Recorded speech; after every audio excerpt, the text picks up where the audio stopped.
Welcome to Learn WordPress. In this short video, we will get an overview of managing our media settings. If you visit the media library, you are able to view and filter through all your media items. But do you know how WordPress stores images? Well, to gain a deeper understanding of that, we need to make our way to Settings and then click on Media. When you upload an image to WordPress, it saves 4 versions of the media item. It saves the original version and also creates 3 other copies, namely the thumbnail, medium, and large image sizes. That means you will end up with 4 images for every one that you upload.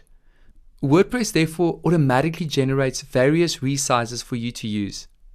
You can of course change these settings if you please. So for example, you may decide to change the thumbnail size to 160 by 160. Below that, you will see the box is ticked that says crop thumbnail to exact dimensions, and in brackets it says normally thumbnails are proportional. WordPress is very clever and will crop images for thumbnails if they do not fit into the dimensions set here. Let's see how you can choose between these sizes when you create a page or post. On this page, I've added the same image 3 times using different sizes. Firstly, we have the thumbnail, which is 150 by 150 pixels and will always be a square. The medium size image, which is 300 by 200.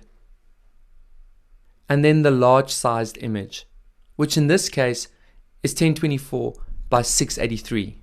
Please take note.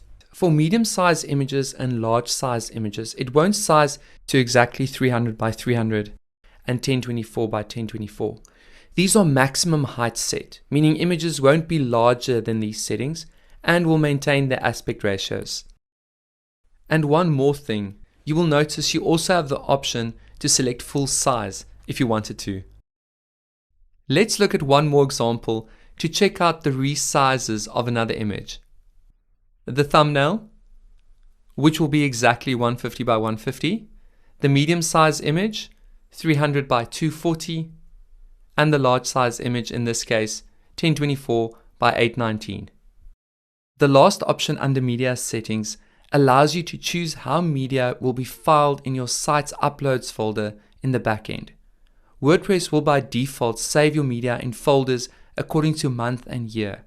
And if you deselect this option, all images may end up in one folder. The default image sizes created by WordPress will be suitable for most users, but if you have specific preferences or design needs, you can, as mentioned, alter these sizes to meet your requirements. Visit Learn WordPress for more tutorials and training material.